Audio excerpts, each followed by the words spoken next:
I'm the guy. No, you didn't hear it, do you? Yeah, okay, so I'm going to tell you the story, because you'll see this on the internet.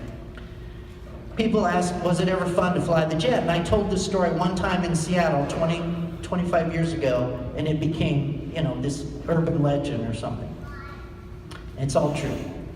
One day, Walter and I are doing a little training mission around the United States, where you take off out of Sacramento, hit a tanker in Idaho, rip on up to Montana, zip across Denver, hang a right turn in Albuquerque, rip out over LA, up to Seattle, back into Sacramento, 2 hours, 21 minutes. Then you do it backwards. You're just gaining time and experience with your backseater. You're just learning how to work together. Building hours. Well, we're on our last training mission. We've made the turn at Albuquerque. We're over Tucson. I can see downtown LA from Tucson. I can see the whole western United States bathed in a warm glow of a fall afternoon.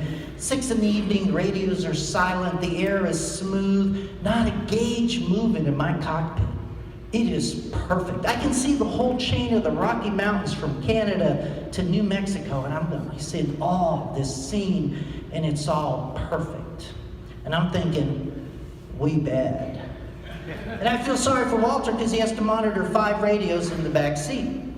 So I flipped the switch up, and those of you that fly know that what I'm about to say is true, that centers that control all the traffic, when you fly on United or Delta, and all the centers are controlling you.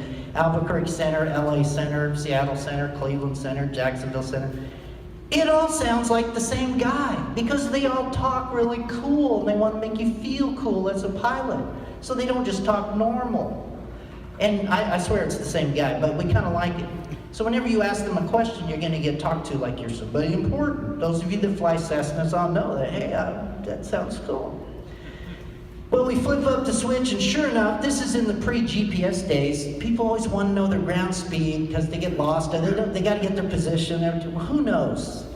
There's always some Cessna guy that's got to know his ground speed. LA Center, or Cessna November Alpha Tango, have you got a ground speed readout for us? Now, Center would like to say, hey, pal, who cares? Get our frequency. We got other things. But no, he's going to talk to him like he's Air Force One. Cessna November Alpha, we show you 90 knots, 90 knots on the ground. That's how they talk. I'm not making this up. Right after that, a twin Bonanza popped up to pimp the guy, I guess. Twin Beach, whatever, you got a ground speed readout for us, Center?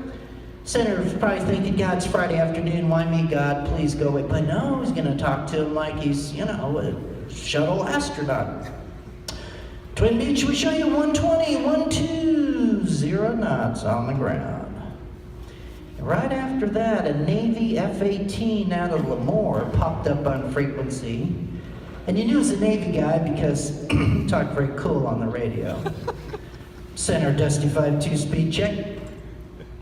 And I'm thinking, wait a minute. Dusty 5-2 has a ground speed indicator and a $1 million F-18 cockpit. It's got it right there in the heads-up display.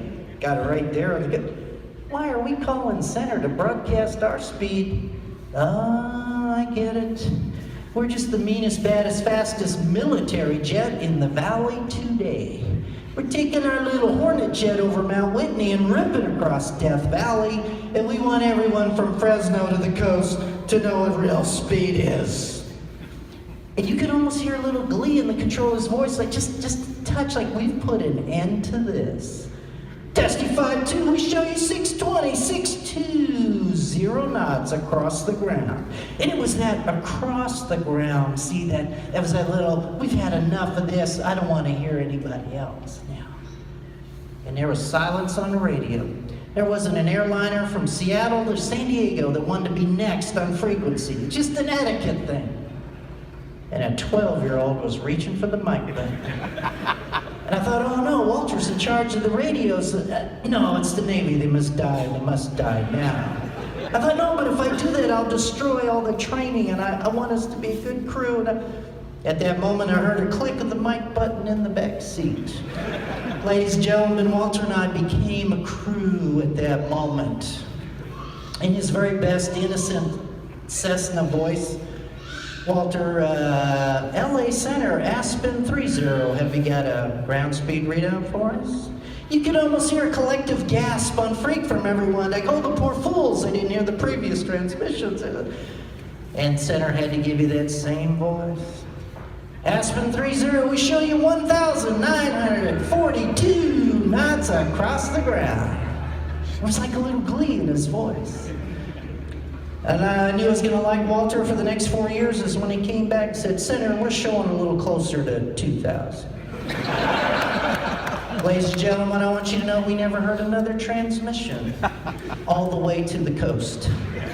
So for just a moment, it indeed was fun flying the jet. Most of the missions were highly serious, fatiguing, dangerous, scary, and very rewarding for what we were able to do. Berlin Wall came down on our watch.